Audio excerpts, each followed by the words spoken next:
The morning sun stretched over the rooftops of Riverside City, pouring gold across the streets as if even nature had dressed for the occasion.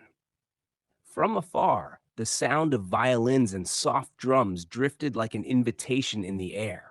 Inside the grand event hall, draped with ribbons of white and gold, with chandeliers throwing shards of light across the dancing crowd, the wedding was already in full bloom.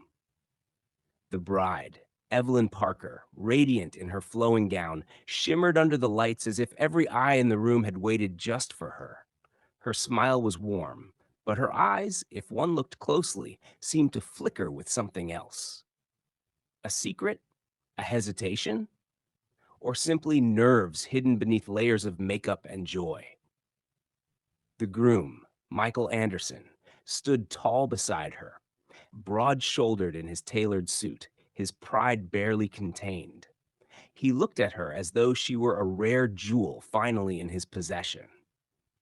He squeezed her hand with confidence, reassuring yet almost possessive, as if to declare silently, "She is mine now." The guests were a storm of colors and whispers. The women shimmered in sequined gowns, their fascinators perched high like crowns, the men in crisp tuxedos and tailored suits. Laughter erupted at every toast now, every clink of glasses, every flourish of music. But beneath the noise, whispers snaked through the room. She's so lucky to marry into the Anderson family. Lucky, yes. But why did she agree so quickly? Do they even know each other well? They say she was just an ordinary girl. Something doesn't add up. Evelyn's smile didn't falter, though her ears seemed to twitch at the murmurs. She nodded at each guest, graceful, poised. If she heard the whispers, she didn't let them pierce her surface. Then, as the priest, Reverend John Carter, raised his voice for the vows, the hall fell into a hush. Every heartbeat seemed to echo against the walls. "Do you take this man?" "I do," Evelyn whispered, her voice clear but trembling. "Do you take this woman?" "I do," Michael declared proudly, his voice strong enough to shake the chandeliers. The applause rose like thunder. Violins swelled, drums rolled, and the singers at the corner burst into a chorus of joy. For a moment, everything seemed perfect, until she appeared. From the back of the hall, unnoticed at first, a woman entered. Bent with age yet sharp-eyed, her hair streaked with white, wrapped in plain cloth that seemed out of place among the glittering guests.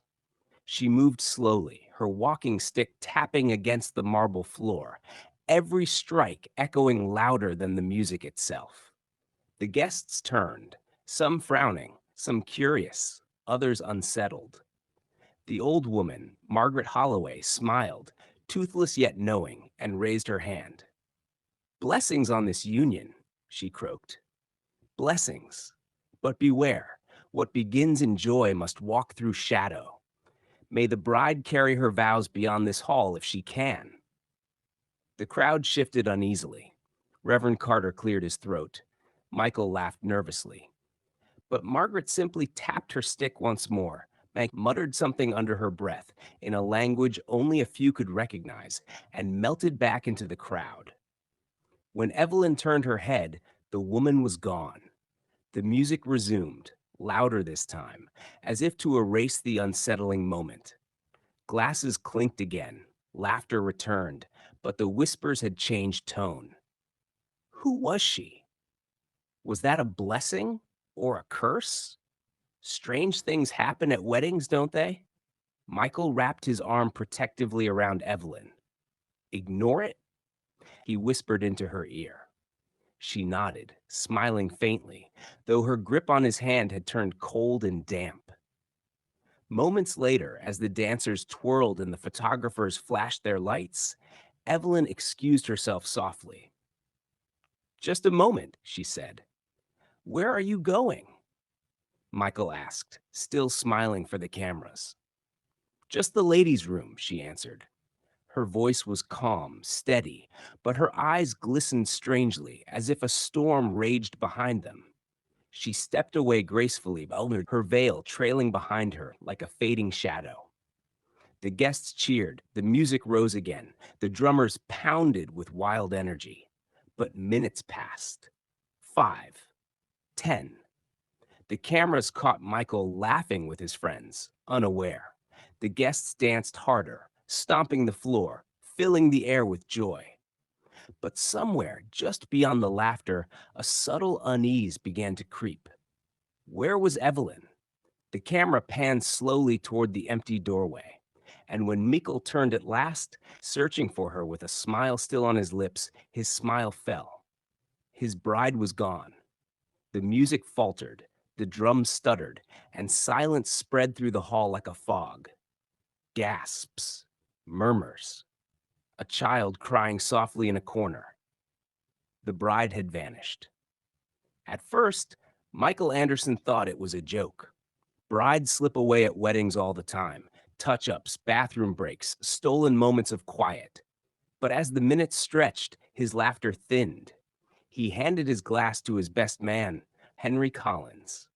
"Check the washroom," he muttered, forcing a smile for the camera that still hovered nearby. "She must be there." Henry disappeared. The music struggled to resume its cheer, but unease had already settled. The drummers exchanged uncertain looks. The singer at the microphone faltered mid-verse.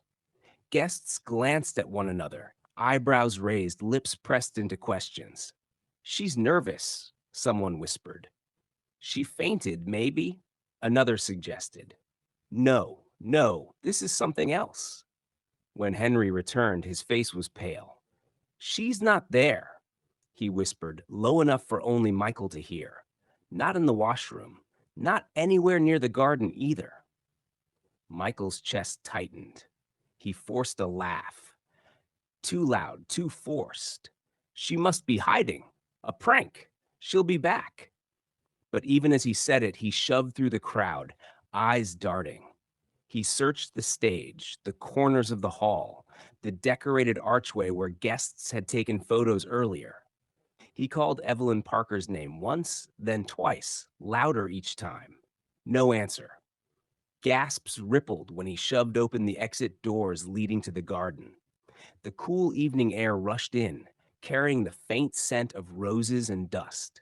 The garden lamps flickered, casting long shadows on the neatly trimmed hedges. Empty. "Check outside," someone shouted. "Look near the cars," another voice added. The hall erupted into chaos. Men poured outside, fanning out into the streets. Women gathered in nervous circles, whispering furiously. Inside, Evelyn's mother, Martha Parker, clutched her shawl to her chest, her face twisted with confusion. "This is disgrace," she wailed. "Where is my daughter? Where did she go?" Michael's father, Charles Anderson, tall and rigid in his flowing suit, hissed sharply. "Lower your voice. Do you want this shame to spread? Already people are recording on their phones." And indeed, phones were raised, flashing red recording lights. A scandal unfolding live. Michael's heart pounded as he stumbled back into the hall. His vision blurred, not from tears, but from disbelief. The stage where they had exchanged vows just moments ago looked suddenly foreign, stripped of its magic. The whispers grew sharper. Did she run away? Or was she taken? Remember that old woman? The one with the stick? She said something strange. The mention of the old woman sent a ripple through the guests. Heads turned instinctively, scanning the hall. She was gone. Not a trace of her remained, though some swore they had seen her only moments earlier, standing near the doorway. Evelyn's elder brother, David Parker, stormed toward Michael, his eyes blazing. "What did you do to her?" he demanded, shoving Michael's shoulder. "You must know something. Did she tell you she didn't want this marriage?" Michael shoved back, voice breaking. "I know nothing. She said I do. You all heard her. Why would she run away?" Martha collapsed into a chair, wailing loudly now, rocking back and forth. They warned me. They warned me, but I didn't listen. What warning? Someone asked sharply, but she only shook her head, clutching her shawl tighter. Charles Anderson turned cold eyes toward his son. Enough of this circus. Find her before this disgrace destroys us all. Michael swallowed hard. We will.